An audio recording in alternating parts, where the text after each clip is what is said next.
Ready? No!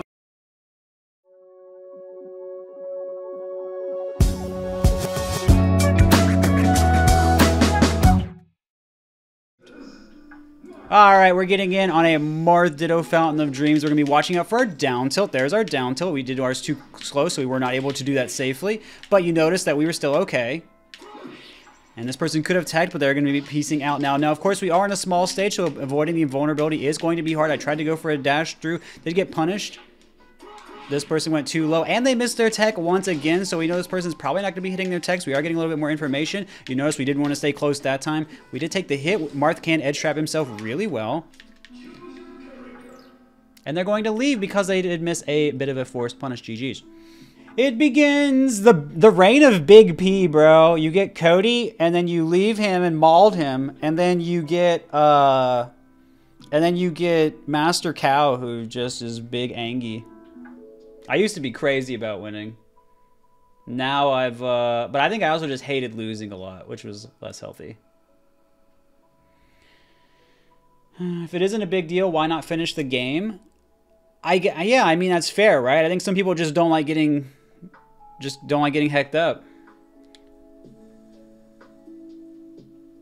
Yeah, some people don't want to be in the clips. That's fair. I think these are fair. I think it's healthy to want to win, but I think it's not healthy to super hate losing. Okie dokie.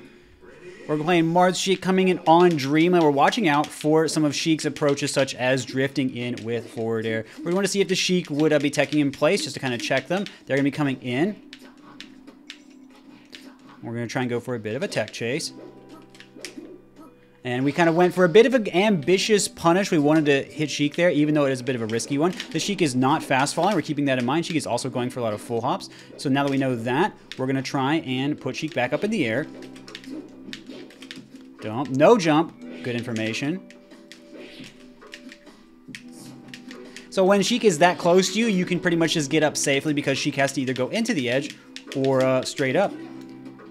There's our attack in. Oh, a little bit too far away. Was kind of looking for a get up attack. Now we're going to get on the edge. We're going to take a little bit of time to get on stage. This person seems to like DIing the center. So again, we're going to kind of push them up and then push them down. Notice I didn't want to hit them up for too long, so I could push them down and combo into it a little bit sooner. I'm going to go high because the Sheik seems to be staying a little bit grounded for the moment. And we did see... Fair enough, Messy Mangoes. Wait, hopefully you guys could understand kind of some of the differences that were coming into play there. We did mess up an edge guard, but we ended up hitting some a little bit later, and we were kind of looking out for the Sheik coming in with the full hops, coming in with the forwards, and we were able to grab them out of that. When the Sheik does drift in, she is able to be grabbed. We can go for the punish. We don't want to be too risky with our tech chases. We called out some of the tech rolls in, and we also called out that they weren't going to be double jumping to save themselves. So we started putting things together and about how the Sheik recovered as well. Got them out of there. GG's. Not trying to farm quit outs, I promise. The Big P rampage continues. Claiming everyone. Top 3 players. Messy Mangoes.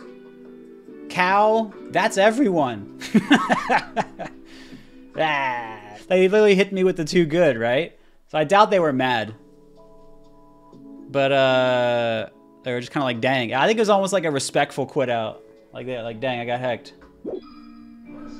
Alright, well, I don't know who this is. Hopefully, anyway, we're going to be playing Falco Fox on Stadium. Now, of course, what I'm going to be trying to do is catch Fox out of lag. And you can kind of see this SDI on this player is absolutely very good. Because I was getting a lot of hits, and they went all the way across the stage, which was very impressive. Oops, missed my input. As you can see, lasering there actually not the best idea for me because I lost a punish situation as a result of it. GG new. We're going to go ahead and find another one. LOL. I get quit outs or I get top players. No in between. You think quit outs are way more common nowadays? So I would play with people that would like quit out IRL if they're like getting momentumed on. It would happen. I'd be like, that's kind of lame, but they would do it anyway. So it's like, what am I gonna do?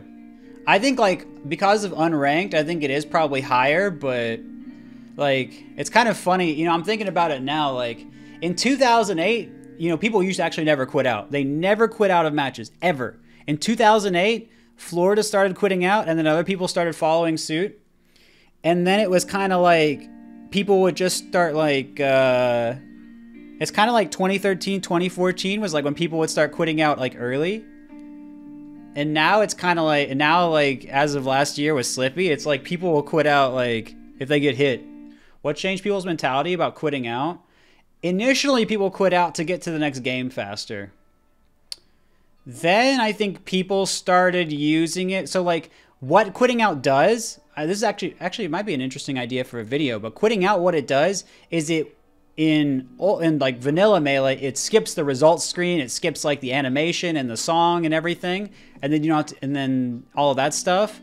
You just go to the next match faster, but you're not sitting there thinking about how, you know, you lost or whatever, right?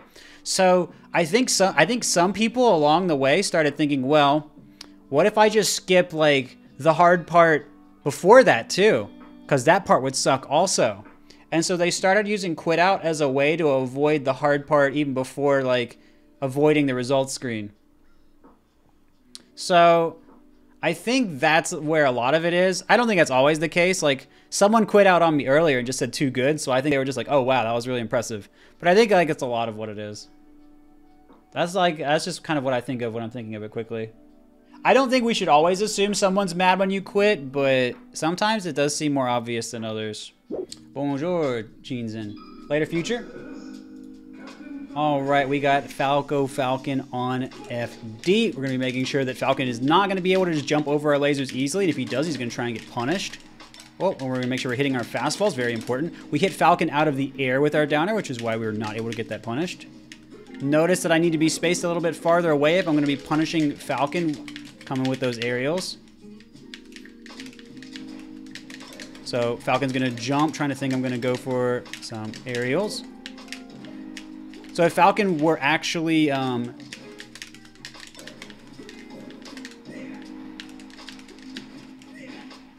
Falcon were SDIing, he'd be able to punish us pretty well. So we can always come out with this short hop double jump back air to catch Falcon out at that spacing. Notice we don't want to get barely hit by any of Falcon's moves, because notice we just fly kind of right off stage from that. And that's not really what we want. Whoop, almost got him. So we gave them a lot of chances to edge guard, so we're just going to kind of go for the guaranteed.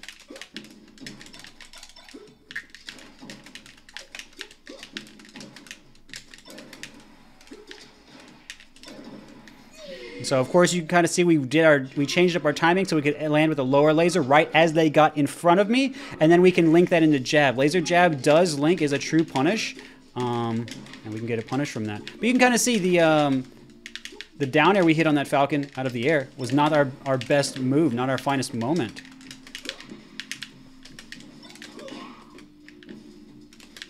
All right, Falcon's in the air, so what do? We come in with the back air. Forward smash is going to cover everything right there. So Falcon is high up. We're going to be looking for our back air as much as possible, especially once Falcon's able to be comboed off of it. Nair, if Falcon's in the air, we are going to be trying to hit him out of the air. Now, of course, we did catch him coming out of their double jump. We did notice they were double jumping a lot out of stun, so that's a very common habit for some newer players. So what do we do with that? We just go in and hit them right away. We get close, we threaten them, we make them jump, and then we go in for the punch. We can go for back air, it's safer, but if we call them out and we don't think they'll react in time, we just go for a dare. That's always something you need to be keeping in mind if you are a newer player. Make sure you're managing how your resources really well. Your main resources are your double jump, but then you also have your air dodge and you're also up B or whatever other recovery options you have, such as wall jump from there. So be very mindful of these sorts of things. And we also want to talk about how I kind of stopped the Falcon from doing Nair to jump over some of my lasers by lasering and then taking a little bit more time between our lasers. Some Falcons want to laser as quickly as possible, but taking a little bit of time can make it so you're not getting nicked, barely hit by the moves that Falcon wants to throw out, like these Nairs or other such things that Falcons can do. So anyway, GG's to Jam, and hope you guys enjoyed the games.